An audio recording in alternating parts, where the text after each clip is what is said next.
நின்றாள் இன்று சிரிக்கின்றாள் சிந்திய கண்ணீர் மாறியதாலே. வணக்கம் உறவுகளே. ஒரு முறை கவிஞர் வாலி அவர்கள் திரைப்படத்துக்கு பாட்டு எழுதுறதுக்காண்டி ரொம்ப முயற்சி பண்ணிட்டு இருக்காரு. அந்த சமயத்தில் அவருக்கு ஒரு அருமையான வாய்ப்பு ஒன்று வருது. ஆல்ரெடி அவர் நிறையா முயற்சி பண்ணி ஓரளவுக்கு சோர்ந்து போன ஒரு மனநிலையில் இருக்காரு. ஸோ அந்த சமயத்தில் அவருக்கு அந்த வாய்ப்பு அரசு பிக்சர்ஸில் இருந்து நீலகண்டன் இயக்கத்தில் அண்ணா கதை வசனம் எழுதிய நல்லவன் வாவலான் படத்துக்காண்டி அது மக்கள் திலகம் புரட்சியில் எம்ஜிஆர் நடித்த அந்த படத்திற்கு பாடல் எழுதுறதுக்காண்டி வாய்ப்பு வருது. அழைப்பு வந்திருக்குன்னு தகவல் வந்துருச்சு. அவங்கள அந்த மாதிரி அரசு பிக்சர்ஸில் வர சொல்கிறாங்க. ஆனால் வாலி வந்து அதை ஒரு பெரிய இதாக எடுத்துக்கிறல. சரி பார்ப்போம் அப்படின்ற மாதிரி ரொம்ப, ஏன்னா ஏற்கனவே பல தடவைகள் நிறைய இடங்களில் போய் திரும்பி ரிட்டர்ன் வந்தனால அவருக்கு ஒரு மாதிரியான ஒரு சோர்வான மனநிலையில் இருக்கிறார். அப்போ அவர் ரூமில் தங்கி இருந்த வாய்ப்பு தேடிக்கிட்டு இருக்க திரு நாகேஷ் அவர்கள், அவருடைய ஆர்வ நண்பர் நம்ம நாகேஷ் அவர்கள், அவர் என்ன சொல்கிறாரு, அவர் என்று கேள்விப்பட்டு, என்னடா நீ இன்னும் கிளம்பாமல் இருக்க, போய் பார்க்கலையா, நீ வர சொன்னாங்களே அரசு சரி சொன்னாங்க, சரி போகலாம்டா அப்படின்னு ஒரு மாதிரி சோர்வாக பேசுகிறாரு வாலி. அதை கேட்டவுடனே நாய்ஸ் கோவம் வந்துடுது. இல்லை நீ முதல்ல எந்திரி, கிளம்பு, மூஞ்ச கழுவு ட்ரெஸ்ஸை மாற்று, போய் என்னன்னு பார்த்துட்டு வந்துடுவோம் முடியா அப்படின்னு சொல்லிட்டு உற்சாகப்படுத்துறாரு, நானும் ஊக்கப்படுத்துறாரு. கவிஞர் வாலி அவர்கள் எப்போதுமே சொல்லுவார், உறவுகளை ஊக்குவிக்கும் நண்பன் இருந்தால் ஊக்குவிப்பவனும் தேக்கு விற்பான் அப்படின்னு. அதாவது நம்மளை ஊக்கப்படுத்துறவுடைய நபர்கள் நம்ம கூட இருந்தாங்க அப்படின்னா, வெறும் ஊக்குவித்துக்கிட்டு இருக்கிற ஒரு நபர் பின்னால் தேக்கு விற்கக்கூடிய வியாபாரியாக மாறக்கூடிய வாய்ப்புகள் இருக்கு, அப்படி வருவான் அப்படின்றது நிறையா சொல்லுவார். அந்த மாதிரி அவரை ஊக்குவித்து கொண்டிருந்த ஒரு ஊக்கியா நாகேஷ் இருந்தார். அப்போ 2 பேரும் சேர்ந்து கிளம்பி போகிறாங்க. போய் அரசு பிக்சர்ஸில் போய் அந்த ஆஃபீஸில் போய் அந்த மாதிரி வர சொன்னாங்க அப்படின்னு சொன்னோம்னா, சரி உள்ள வாங்க கூப்பிட்டு போகிறாங்க. ரூமுக்குள்ளே போனால் நம்ம சார் நீலகண்டன் இருக்காரு, நாகேஷ் அவர்கள் இருக்காங்கன்னா அறிமுகப்படுத்துறாரு. இங்கே பாட்டில் வர சொன்னீங்க. அவர் கேட்குறாரு, நீங்கள் 2 பேரில் யார் வாலி? அப்போ வாலி நான் தான் அப்படின்றாரு. அப்போ நீங்கள், அவர் யார்? அவர் என்னுடைய நண்பர், சின்ன இப்போ தான் திரைப்படத்தில் நகைச்சுவை வெளியே ட்ரை பண்ணிட்டு இருக்காரு நாகேஷ். சரி நீ கொஞ்சம் வெளியேறு அப்படின்றார். நாகேஷ் வெளியே போயிடுறாரு. அப்போ அவர் சிச்சுவேஷனை சொல்கிறாரு. சிச்சுவேஷனை சொல்லி பாட்டு கேட்குறாங்க. அதை முழுசாக உள்வாங்கிக்கிட்டு கவிஞர் அவருக்கு வந்து அது ஒரு முதல் வாய்ப்புன்னு வச்சுக்கோங்களேன், ஒரு அருமையான வாய்ப்பு. எம்ஜிஆர் படத்துக்கு எழுதுகிறோம் அப்படின்ற மாதிரியான ஒரு வாய்ப்பு. இப்போ உறவுகளே, நமக்கு ஒரு ஆப்பர்ச்சுனிட்டி வருது அப்படின்னா, இப்போ உங்களுக்கு ஒரு ஆப்பர்ச்சுனிட்டி வருது அப்படின்னா, அதை எந்த மாதிரி அதை யூஸ் பண்ணணும், எந்த மாதிரி பயன்படுத்தணும் அப்படின்றத நம்ம கவிஞர் வாலி அவர்கிட்ட தான் நல்லா கற்றுக்கணும். ஏன்னா இந்த பாடலில் அவ்வளோ அற்புதமான ஒரு 2 வரிகளை சேர்த்து அப்படியே அந்த வரிகளால் எம்ஜிஆரே வசியம் பண்ணிட்டாரு, அண்ணா அவர்களையும் வசியம் பண்ணிட்டாரு. அப்படி ஒரு வாரிகள் அந்த பாட்டில் இருந்தது. பாட்டு எழுதி கொடுக்குறாரு. பாடல் வந்து சிரிக்கின்றாள் என்று சிரிக்கின்றாள் சிந்திய கண்ணீர் மாறியதாளேன், அந்த பாட்டை கொடுத்தோடனே அந்த பாட்டை படித்து பார்க்குறாங்க. படித்து பார்த்தோடனே நீலகண்டனுக்கு பிடிச்சிக்கிறது. சரி நான் அடுத்து எம்ஜிஆர்ட்டை காமிப்போம், அண்ணாட்டையும் காமிக்கிறோம், அவங்க ஓகே சொல்லிட்டு அதை நம்ம ரெக்கார்டிங் பண்ணிடலாம் அப்படின்னு சொல்லி வாலிகிட்ட சொல்லி அனுப்பி விட்றாங்க. வாலிக்கு ஒரே டென்ஷன், சரி இது எப்படி ஆகுமோன்ட்டு. ஆனால் எம்ஜிஆர்ட்ட போனோடனே அது ஓகே ஆயிடுது. அவருக்கு எம்ஜிஆருக்கே அது ஒரு நல்ல பாட்டு, நல்லா எழுதிக்காப்லே அப்படின்னு. அப்போ அவங்க சொல்கிறாங்க, இல்லை அவர் வந்து ஒரு பிராமின், அதனால் ஒன்றும் பிரச்சனை இல்லையே அப்படின்னு கேட்குறாங்க. அதெல்லாம் ஒன்றும் பிரச்சனை இல்லை, அதனால எனக்கு என்ன இருக்குது, நமக்கு என்ன அப்படின்னு. ஏன்னா அப்போ திராவிட இயக்கங்கள் வந்து பிராமணர்களை எதிர்த்து ஒரு ஃபோர்ஸாக இருந்த காலம். பிராமண எதிர்ப்புகள் அப்படின்றது இந்த டைம், அது அரசியல் ரொம்ப தீவிர ஈடுபாடோடு இருந்த டைம்.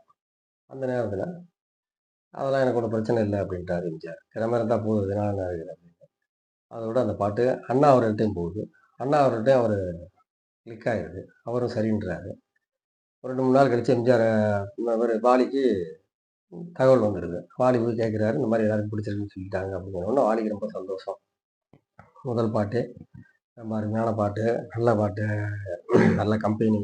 இனி நமக்கு படபடன்னு ஒரு ஏறுமுகத்துல போயிரலாம் அப்படின்னு சொல்லிட்டு ரொம்ப சந்தோஷமா இருக்கும். ஒரு 2, 3 தடவ அந்த பாட்ட வந்து ரெக்கார்டிங் பண்ண முடியல. 2 தடவ தடங்கல் ஆயிடுது. ஃபர்ஸ்ட் டைம் வந்து ஒரு ரெக்கார்டிங் இதா சரியா இல்ல அப்படின்னு சொல்லிட்டு ஒரு 10 நாள் கழிச்சு வச்சுக்கலாம்ன்றாங்க. திருப்பி பார்க்கும்போது சுசீலா அம்மா வரல. எல்லாரும் வெயிட் பண்றாங்க. அவங்க எனக்கு முடியல அப்படின்னு சொல்லி தகவல் சொல்றாங்க. ஸோ இந்த மாதிரி அவர் தள்ளி தள்ளி போகுது. அவருக்கு ரொம்ப மனசு கஷ்டமாயிடுது. அப்ப 3வது தடவ ஒரு சென்டிமெண்ட் சினிமால வந்து என்னன்னு பார்த்தீங்கன்னா, சினிமா வந்து ரொம்ப சென்டிமெண்ட் பார்க்கக்கூடிய இடம். ஏன்னா அதிக பணப்புழக்கம் அதிகம் இருக்கிற இடங்கிறனால ஒரு சென்டிமெண்ட் பார்ப்பாங்க. ஸோ புதுசா ஒரு பையன் எழுதியிருக்காப்புல 2 தடவ தடங்கலாயிருச்சு. இது இந்த பாட்டு தேவதானா? சரி நம்ம வேற வர சொல்லுவோம் அப்படின்னு சொல்லிட்டு பாடலாசிரியர் மருதகாசி அவர்களை வர சொல்லி சிச்சுவேஷன் சொல்லி அவர்ட்ட அந்த பாட்ட எழுத சொல்றாரு. அவரு கேட்குறாரு. எல்லாத்தையும் கேட்டுட்டு பார்க்குறாரு. கேட்டுட்டு எழுதலாம் அப்படின்னு யோசிக்கும்போது, இந்த சம்பவத்தை சொல்றாங்க. இந்த மாரி அந்த பையன் எழுதினாப்புல அப்படின்ற சம்பவத்த சொல்லவும், அது குடுங்க பார்ப்போம் அந்த பாட்ட அப்படின்னு சொல்லிட்டு, அவர் அந்த பாட்ட வாங்கி பார்க்குறாரு. வாங்கி பார்த்துட்டு, இவ்வளோ அருமையா இருக்கு இந்த பாட்டு. அதுவும் புதுசா வந்த பையன் வேற சொல்றீங்க. ஆ இதுக்கு மேலயா நான் எழுத போறேன்? என் வாழ்க்கையில நான் எதுக்குய்யா பாவம்? அதெல்லாம் வேணாம். அந்த பாட்டையே நீங்க யூஸ் பண்ணுங்க. நல்லா வரட்டும் அந்த பையன் அப்படின்னு சொல்லிட்டு, ஒரு பெரிய பணந்த மனப்பான்மையோட சொல்லிட்டு, மருதகாசி அண்ணன் அவர்கள் போயிடுறாங்க. இது வாலிக்கு வந்து ஒரு மிகப்பெரிய ஆச்சரியமான விஷயம். சினிமால வந்த சினிமால இந்த மாரி ஒரு வாய்ப்பு கிடைச்சு, அது அவங்க இப்படி ஒரு சூழ்நிலையில திருப்பி அந்த வாய்ப்பு அவருக்கே வருது அப்படின்றது ரொம்ப சந்தோஷமான விஷயம். வாலி ஒரு சந்தோஷப்பட்டுக்கிறாரு சரி அப்படின்ட்டு. அப்புறம் திருப்பி அந்த பாட்ட ரெக்கார்டிங் பண்ணிடுறாங்க. ரெக்கார்டிங் பண்ணிட்டு ஷூட் பண்ணும்போது ஒரு ஆசை தான் இருக்கு. எப்படியாவது நம்ம போய் ஷூட்டிங்க நேர்ல பார்ப்போம். நம்ம பாட்டுக்கு எம்ஜிஆர் வாய கேட்க போறாரு அப்படின்னு சொல்லிட்டு. அங்க போய் பார்க்குறாரு. அங்க போய் பார்த்தோம்னா ஷூட்டிங் ஷாட்ல ஷூட்டிங் எடுத்துட்டு இருக்காங்க. நெப்டியூன் ஸ்டுடியோல பயங்கரமா செட்டு போட்டு எடுக்குறாங்க. எடுக்கும்போது அருவி மாதிரி அந்த ஒரு அட்மாஸ்பியர், பாறை எல்லாம் செட் போட்டு எடுத்துக்கிட்டு இருக்கும்போது, எம்ஜிஆர் அவர்கள் அப்படி அந்த இறங்கி வர்ற மாரி ஒரு சீன்ல அந்த இதில கால வைக்கும்போது, அருவி உடைஞ்சு, செட்டு உடைஞ்சிருது. செட்டு உடைஞ்சு அ தண்ணிலாம் இதாகி ரொம்ப ஒரு வேஸ்ட்டா போயிருது. ரொம்ப செட்டே அன்னைக்கு யூனிட்டே அப்படியே இதாயிருது. சரி ரைட்டு இன்னொரு நாளைக்கு வச்சுக்கலாம் அப்படின்னு சொல்லி வச்சுடுறாங்க. தள்ளி வைக்கவும் மனசுக்கு ரொம்ப கஷ்டமா இருக்கு. என்னடா செய்ய போறோம் அப்படின்ட்டு, நாளைக்கு அதுவும் இதாகலையே அப்படின்னு. திருப்பி அது கொஞ்ச நாள் கழிச்சு திருப்பி அத ஷூட் பண்ணி போயிருச்சு. போயிட்டு படமா போகும்போது சென்சார்ல போய் பிரச்சனை ஆயிருச்சு. ஏன்னா, அவர் அதில ஒரு 2 வரி சேர்த்திருப்பாரு. இதத்தான் நான் சொன்னேன் வசியம் செய்த வரிகள் அப்படிங்கிறது. வாலிய பொறுத்தவரைக்கும் ரொம்ப கரெக்ட்டா, கேட்சிங்கா அப்படியே அமைப்பா அந்த இடத்துல அடிச்சிருப்பாரு. ஆ உதயசூரியன் மலர்கையிலே உதயசூரியன் உதிக்கையிலே உள்ளத் தாமரை மலராதோ அப்படின்னு சொல்லி அந்த ராஜசுலோசன அம்மா பாடுற மாதிரியும், அதுக்கு புரட்சித்தலைவர் எம்ஜிஆர் அவர்கள் எதையும் தாங்கும் இதயம் இருந்தால் இருண்ட வாழ்வும் புலராதோ அப்படின்னு பாடியிருப்பாரு. இந்த 2 வரிகளும் பார்த்தீங்கன்னா, அண்ணாவுக்கும் சரி, எம்ஜிஆருக்கும் சரி ரொம்ப அற்புதமா புடிச்சு போச்சு. ஏன்னா, கட்சியார உதயசூரியன் சின்னத்த ஒரு காதல் பாட்டுல உதயசூரியன் சின்னத்தையும், அண்ணா அவர்களுடைய வாசகம் "இதயம் தாங்கும் இதயம்" அப்படின்ற வாசகத்தையும் ரொம்ப அழகா அற்புதமா கேட்ச் பண்ணியிருப்பாரு வாலி. மேட்ச் பண்ணி எழுதியிருப்பாரு. அதுக்கப்புறம் தெய்வத்தாய் படத்துல 3 எழுத்தில் என் மூச்சு இருக்கும். அது முடிந்த பின்னாலும் என் பேச்சு இருக்கும் அப்படின்ற பாட்டு. அந்த பாட்டு வரிகள பார்த்த உடனே எம்ஜிஆருக்கு சந்தோஷம் தாங்கல. ஏன்னா, அண்ணான்றது 3 எழுத்து, திமுகன்றது 3 எழுத்து, எம்ஜிஆர்ன்றது 3 எழுத்து. இது எல்லாமே 3 எழுத்து அப்படின்னு சொல்லிட்டு ஒரு ஒரு மாஸா இருந்த காலகட்டம். ஸோ அந்த அந்த வரிகள் பார்த்த உடனே எம்ஜிஆர் வந்து வாலிய கட்டி பிடிச்சுக்கிறாரு. அப்போ கண்ணதாசனுக்கும் எம்ஜிஆருக்கும் பிரச்சனைகள் வந்த நேரம். அவர் வந்து கண்ணதாசன் வந்து காங்கிரஸ் சார்பா இருந்ததால, ஸோ அவருக்கு பதிலா ஒருத்தர் கிடைக்க மாட்டாரான்னு எம்ஜிஆர் தெளிச்சுக்கிட்டு இருக்கும்போது, வாலி கரெக்ட்டா வந்து சேர்றாரு. ஸோ அவர் மேடையிலே அறிவிக்கிறாரு. இல்ல என்னுடைய அடுத்த படங்களுக்கு வாலி தான் எழுதுவாரு அப்படின்னு சொல்லிட்டு. அப்படி இடம் பார்த்து அடிக்கிறதுன்னு சொல்லுவாங்க பார்த்தீங்களா? அந்த மாரி இடம் பார்த்து அடிக்கிறது. அது வாலி அவர்கள்ட்ட ரொம்ப அற்புதமா கையாண்டுச்சு. அவர் இந்த படத்துல இல்லைங்க. எம்ஜிஆருக்கு நிறைய பாட்டு அவர் எழுதுனது. பட் ஆனா, எம்ஜிஆர் வந்து அவர் வந்து என்ன நீங்க புகழ்த்தி எழுதுங்க, புகழ்ச்சியா எழுதுங்க, இத புகழ்ந்து எழுதுங்க அந்த மாரி அவர் சொன்னதே கிடையாது. ஆ இயல்பாவே அப்படி வருது. அவருக்கு அமையிற பாட்டு அப்படின்னு வாலி அவர்கள் சொல்றாங்க. அப்போ வாலி அவர்கள் அதிலிருந்து அவங்க ரொம்ப ஒரு ஏறுமுகமா போயிட்டே இருக்கிறாங்க. அப்போ வாலி அவருக்கு சரி எம்ஜிஆர் வாலி அவர்களுக்கு இப்படியே தான் இருக்குதா?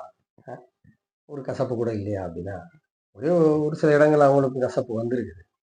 அவர்களுக்கும். பட் அதெல்லாம் கடந்தும் அவர் ரொம்ப சிறப்பாக எம்ஜிஆர் கூட ஒரு நட்போட ஒரு தோழமையோட அருமையாக இருந்தார்.